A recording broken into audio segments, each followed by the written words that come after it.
अगर आपको भी ट्रेडिंग स्टार्ट करना है लेकिन आपको कुछ भी नहीं पता कि ट्रेडिंग क्या होता है, कैसे स्टार्ट किया जाता है, बस इतना पता है कि ट्रेडिंग से पैसा कमाया जाता है, तो ये वीडियो आपके लिए है। इस वीडियो में आपको बेसिक से लेके एडवांस तक सब कुछ पता चल जाएगा ट्रेडिंग के बारे में। देखो, दो तरह के लोग होते हैं। एक जो सुना सुनाया ज्ञान देते हैं, जिन्हें खुद का एक्सपीरियंस नहीं होता, बस वो कहीं से सुनकर कहीं पे बताते हैं। और दूसरा जो खुद उस फील्ड में है। देखो, मैं पिछले 4 साल से ट्रेडिंग कर रहा हूँ और मैंने पिछले महीने ऑलमोस्ट 70,000 का प्रॉफिट किया था और मैंने ट्रेडिंग रिलेटेड वीडियो आज से 2 साल पहले अपलोड किया था। सो हाँ, आप टेंशन फ्री होके इस वीडियो को देख सकते हो। आपका बेसिक एकदम क्लियर हो जाएगा। देखो, मैं एक बात आपको बताना चाहता हूँ, मैं कोई यूट्यूबर नहीं हूँ कि मैं आपको इस पूरे वीडियो में हुक करके रख पाऊंगा। मैं एक ट्रेडर हूं और अगर आप बोर होकर भी इस वीडियो को पूरा देखते हो तो मैं गारंटी लेता हूं कि आपको बहुत कुछ नया सीखने को मिलेगा। तो चलिए सीधा वीडियो को स्टार्ट करते हैं।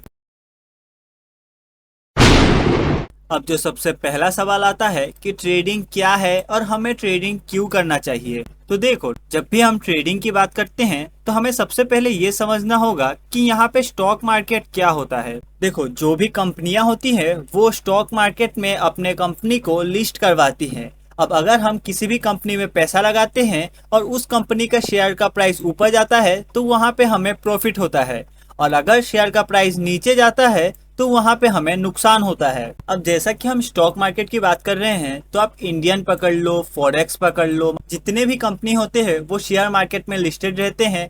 अब कोई शेयर का प्राइस 100 रहता है, किसी शेयर का प्राइस 2000 रहता है। मान लो हमने किसी भी एक शेयर को बाई कर लिया। अब अगर उस शेयर का प्राइस ऊपर जाता है तो वहाँ पे हमें प्रॉफिट होता है। तो अब जो आपके मन में सबसे पहला क्वेश्चन आएगा, ये तो हम इन्वेस्टिंग की बात कर रहे हैं। तो देखो, सबसे पहले आप इन्वेस्टिंग और ट्रेडिंग के बीच के डिफरेंस को समझो। मान लीजिए हमने टाटा मोटर्स का 3 शेयर को बाई कर लिया। जब हम शेयर को बाई करते हैं एज ए इन्वेस्टिंग पर्पस के लिए तो यहाँ पे हमें कोई भी लिमिटेशन नहीं रहता। हम चाहे तो इस शेयर को आज बेच सकते हैं, आज से 2 साल बाद बेच सकते हैं, 5 साल बाद भी बेच सकते हैं। कोई भी टाइम लिमिटेशन नहीं रहता। अब देखो, जब भी हम इन्वेस्टिंग करते हैं तो यहाँ पे हमें थोड़ा बहुत रिस्क तो देखने को मिलता है, क्योंकि कभी भी शेयर का प्राइस गिर सकता है और वहाँ पे हमें लॉस हो सकता है। लेकिन इन्वेस्टिंग में हमें यही एक बेनिफिट देखने को मिलता है कि इसमें कोई भी टाइम लिमिटेशन नहीं होता। हम चाहे तो इस शेयर को आज से 10 साल बाद तक भी होल्ड कर सकते हैं। मान लेते हैं कल शेयर का प्राइस नीचे चला गया तो हम कल इसे नहीं बेचेंगे, 2 साल बाद जब शेयर का प्राइस ऊपर जाएगा तब बेचेंगे। तो हमें बस इन्वेस्टिंग में यही बेनिफिट मिलता है कि हमें इसमें कोई भी टाइम लिमिटेशन नहीं रहता। इसलिए इन्वेस्टिंग में हमें रिस्क थोड़ा कम देखने को मिलता है। ऐसा नहीं है कि रिस्क नहीं रहता, बस वही हमें बाकी ट्रेडिंग के मुकाबले इसमें रिस्क कम देखने को मिलता है।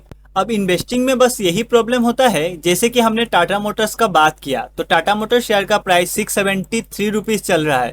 तो हमने 3 शेयर को बाई किया तो 673 इंटू 3 इक्वल टू 2019 रुपीज। तो हमने 3 शेयर को बाई किया 2019 रुपए में।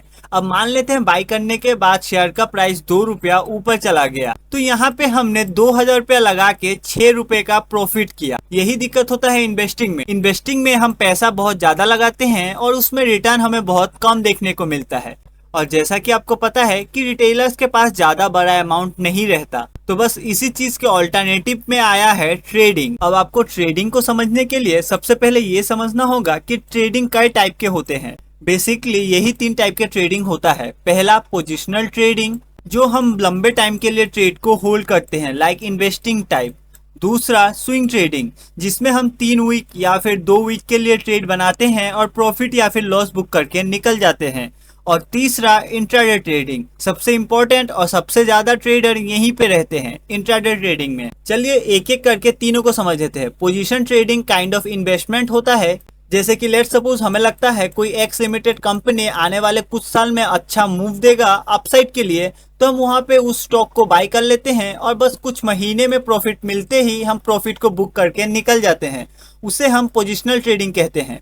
स्विंग ट्रेडिंग वो होता है जहाँ पे हम 2 या फिर 3 वीक के लिए किसी भी स्टॉक को बाय करते हैं और प्रॉफिट या फिर लॉस होते ही अपने ट्रेड को एग्जिट कर देते हैं। इंट्राडे ट्रेडिंग होता है जहाँ पे हम एक दिन में बाय और सेल दोनों ही करते हैं। जो आप इंस्टाग्राम पे देखते हो इन्फ्लुएंसर लोग जो प्रॉफिट दिखाते हैं वो सब इंट्राडे ऑप्शन ट्रेडिंग करते हैं। चलिए अब हम इंट्राडे ट्रेडिंग को थोड़ा डिटेल में समझते हैं। देखो, इंडियन स्टॉक मार्केट 9:15 को ओपन होता है और 3:30 को क्लोज हो जाता है। आपको इसी बीच में ट्रेड करना है। अगर आपको बाय करना है, इन्वेस्टिंग करना है, कुछ भी करना है इंडियन स्टॉक मार्केट में, तो आपको इसी टाइम के अंदर ट्रेड करना है। और Indian stock market Monday to Friday open रहता है, सैटरडे और संडे को क्लोज रहता है। यानी कि आप सैटरडे या फिर संडे को ना ही बाय कर सकते हो, ना ही सेल कर सकते हो, ना ही इन्वेस्टिंग कर सकते हो, कुछ भी नहीं कर सकते। मार्केट क्लोज रहता है। अब देखो, इंट्राडे ट्रेडिंग में भी दो पार्ट होता है। चलिए एक एक करके दोनों को समझ लेते हैं। पहला होता है नॉर्मल इंट्राडे ट्रेडिंग, जो बिगनर्स लोग करते हैं शुरू के टाइम के लिए। और दूसरा होता है future and option trading, FNO, जो मैक्सिमम लोग करते हैं और मैं भी ऑप्शन ट्रेडिंग करता हूँ। अब जो मैं आपको आगे बताने वाला हूँ उसे सुनने के बाद आपका पूरा दिमाग घूर जाएगा। अब देखो, एक टाटा मोटर्स का शेयर का प्राइस है 673 रुपीज। अगर आप यहाँ पे इन्वेस्टिंग करते हो, जैसा कि मैंने आपको शुरू में कहा था, वहाँ पे कोई भी टाइम लिमिट नहीं रहता। आप शेयर को बाय करके 1 साल के लिए होल्ड करो, 2 साल के लिए होल्ड करो या फिर 10 साल के लिए होल्ड करो, कोई भी दिक्कत नहीं है, आप आराम से होल्ड कर सकते हो। तो वहाँ पे आप एक शेयर को बाय करते हो तो आपको 673 रुपीज पे करना होगा। जैसा कि आप देख ही सकते हो, एक शेयर का प्राइस 673 रुपीज है, आप क्लियरली देख रहे हो। लेकिन वही अगर हम नॉर्मल इंट्राडे ट्रेडिंग करते हैं तो वहां पे हमें एक शेयर का प्राइस 134 रुपीज देना होगा। जैसा कि मैंने आपको इंट्राडे ट्रेडिंग के बारे में कहा था, अगर आप आज शेयर को बाय करते हो तो आपको आज ही सेल करना होगा। यानी कि आपने आज बाय किया है तो 3:30 से पहले उस शेयर को सेल करना होगा, चाहे आपको प्रॉफिट हो या फिर लॉस। जैसा कि आप देख सकते हैं, टाटा मोटर्स ही है, लेकिन यहाँ पे एक शेयर का प्राइस 134 रुपीज है, आप यहाँ पे क्लियरली देख ही रहे हो। अब अगर आप फ्यूचर ट्रेडिंग करते हो तो आपको एक शेयर का प्राइस 128 रुपीज देना पड़ेगा। अब आप सोचोगे इंट्राडे ट्रेडिंग में 143 रुपीज और फ्यूचर में 128 रुपीज, इसमें कम क्यों है? तो इसमें आपको ये एक लॉस देखने को मिलेगा। यहाँ पे आप जितना मर्जी उतना क्वांटिटी बाय कर सकते हो। आपको मिनिमम एक क्वांटिटी बाय करना है और मैक्सिमम आप जितना बाय करना चाहते हो। लेकिन फ्यूचर ट्रेडिंग में ऐसा नहीं होता, इसमें आपको एक लिमिटेड क्वांटिटी बाय करना होगा। यानी कि आप एक क्वांटिटी या फिर 2 क्वांटिटी, 10 क्वांटिटी ऐसे बाय नहीं कर सकते। एक लिमिटेड नंबर होता है, मिनिमम आपको उतना क्वांटिटी बाय करना ही पड़ेगा। इसलिए फ्यूचर ट्रेडिंग में हमें प्राइस और सस्ता देखने को मिलता है। जैसा कि आप यहाँ पर देख सकते हो, हमें मिनिमम क्वांटिटी 800 बाय करना होगा और हमें उसमें मार्जिन लगेगा 1,03,000, जो कि हमारा एक शेयर का प्राइस ऑलमोस्ट 128 रुपीज होता है। आप डिवाइड करके देख सकते हो। अब लास्ट में ऑप्शन ट्रेडिंग, आप एक शेयर जो कि ओरिजिनल प्राइस 673 रुपीज था, उसे आप 9 रुपीज पे बाय कर सकते हो। जी हाँ, आपने सही सुना, आप एक शेयर को 9 रुपए में बाय कर सकते हो। अब ये उससे भी सस्ता क्यों है वो मैं आपको एक डेडिकेटेड वीडियो में समझाऊंगा, क्योंकि ये टॉपिक काफी बड़ा है। और सेम इसमें भी आप एक क्वांटिटी बाय नहीं कर सकते, इसमें भी एक लिमिटेड क्वांटिटी होता है, वो आपको बाय करना होगा। जैसा कि आप देख सकते हो, यहाँ पे हमें 800 क्वांटिटी बाय करना होगा और यहाँ पे आप रिक्वायर्ड प्राइस देख सकते हो 7,160 रुपीज है। और आप एक शेयर का प्राइस देख सकते हो जो कि है 8 रुपीज 95 पैसा। अब क्या आपको पता है ट्रेडिंग में 90% ट्रेडर लॉस क्यों करते हैं? चलिए मैं आपको समझाता हूँ। लेट्स सपोज आप मान लीजिए आपके पास 5,000 रुपीज है और आपको ट्रेडिंग करना है, पैसा कमाना है। अब अगर आप 5,000 से इन्वेस्टिंग करते हैं तो आपको 7 to 8 क्वांटिटी मिलेगा, यानी कि 7 to 8 शेयर्स मिलेगा। अब मान लेते हैं एक दिन में शेयर का प्राइस 5 रुपीज ऊपर गया, तो आपने जैसा कि 7 to 8 क्वांटिटी बाय किया था, तो 5 into 8 हो गया 40 रुपीज, यानी कि आपने 5,000 लगाया जिसमें आपको 40 रुपीज का प्रॉफिट हुआ। लेकिन लोग क्या करते हैं, वो इन्वेस्टिंग या फिर इंट्राडे ट्रेडिंग नहीं करते, वो सीधा सस्ते के चक्कर में ऑप्शन बाइंग करना शुरू कर देते हैं। अब जैसा कि उनके पास 5,000 रुपीज है तो वो सीधा 5,000 रुपीज से ऑप्शन बाइंग कर लेते हैं। अब ऑप्शन बाइंग में प्रीमियम सस्ता है तो वो ऑप्शन बाइंग में 5,000 रुपीज से ऑलमोस्ट 550 क्वांटिटी बाय कर लेते हैं। अब मान लेते हैं आपके पास 550 क्वांटिटी है और सेम प्राइस 5 पॉइंट ऊपर गया, तो यहाँ पे आपको 3,000 का ऑलमोस्ट प्रॉफिट होगा, जो कि कैपिटल का ऑलमोस्ट 60% होता है। अब लोग यही गलती करते हैं, वो सीखने से पहले हाई लेवरेज लेके ज्यादा क्वांटिटी में ट्रेडिंग स्टार्ट कर देते हैं। चलो इसे मैं आपको थोड़ा फिर से एक्सप्लेन करता हूँ। एक शेयर का प्राइस 673 रुपीज है। अब मान लेते हैं आपके पास 10,000 रुपीज है।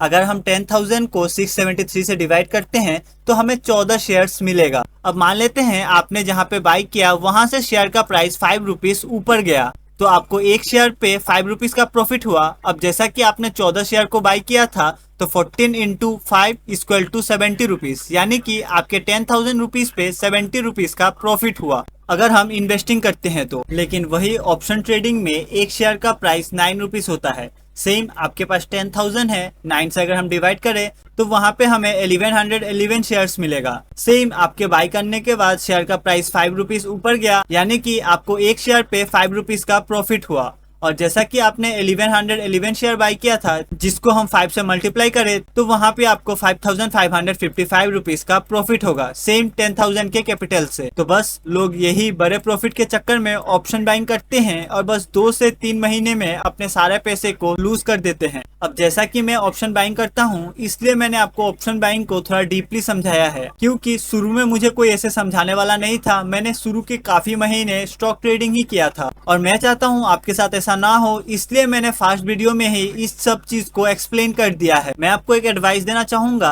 आप शुरू के 1 साल स्टॉक ट्रेडिंग ही करो या फिर इंट्राडे ट्रेडिंग करो। Normal intraday trading, option trading में मत आओ। अब ये मैं आपको ऐसे ही नहीं बता रहा हूँ, मैं आपको एक प्रैक्टिकल बात बताता हूँ। शुरू के 1 साल या फिर 2 साल आपको लॉस ही होगा। अब अगर आप ऑप्शन बाइंग करते हो बड़े क्वांटिटी के साथ, तो बड़े क्वांटिटी इक्वल टू बड़ा लॉस। वही अगर आप अपने छोटे कैपिटल से स्टॉक ट्रेडिंग करते हो तो आपको छोटा लॉस होगा, साथ में छोटा प्रॉफिट होगा। और जब आप कॉन्फिडेंट हो जाओ, कंसिस्टेंट प्रॉफिट करने लगो, तो धीरे धीरे आप क्वांटिटी बढ़ाओ, ऑप्शन ट्रेडिंग पे शिफ्ट हो सकते हो। और अभी जो मैंने बताया वो बस ऊपर का मैंने आपको option trading, intra trading, stock trading बताया है। ये काफी डीप चीज है। अब अगर आपको स्टॉक ट्रेडिंग को डीप में जानना है या फिर इंट्राडे ट्रेडिंग को या फिर ऑप्शन ट्रेडिंग को, तो आप कमेंट में बताओ। अगर आपको स्टॉक ट्रेडिंग के बारे में जानना है तो 1 कमेंट करो, अगर इंट्राडे ट्रेडिंग के बारे में जानना है तो 2 कमेंट करो, और ऑप्शन ट्रेडिंग के बारे में और डीप जानना है तो 3 कमेंट करो। अगर आपको सच में स्टॉक मार्केट से पैसा कमाना है तो शुरू के कुछ महीने या फिर कुछ साल ही कह लो, जितना हो सके उतना छोटे क्वांटिटी से ट्रेड करो, क्योंकि इनिशियल डेज में सबका लॉस होता है, आपका भी होगा। हो सकता है शुरू के कुछ महीने या फिर कुछ वीक आपको प्रॉफिट हो जाए और उस लालच में आकर आप बड़ा पैसा लगाओ और फिर आपका लॉस फेस आएगा। इसलिए मैं आपको बता रहा हूँ, आप शुरू में छोटे क्वांटिटी से करो और ऑप्शन ट्रेडिंग की तरफ ना ही जाओ तो अच्छा है। तो ये वीडियो था trading for beginner part 1। Part 2 में बताऊंगा कैसे शेयर को बाई और सेल करते हैं, ऑप्शन ट्रेडिंग में बाइंग और सेलिंग कैसे होता है, सब कुछ मैं लाइव मार्केट में दिखाऊंगा। इसलिए याद से चैनल को सब्सक्राइब कर देना।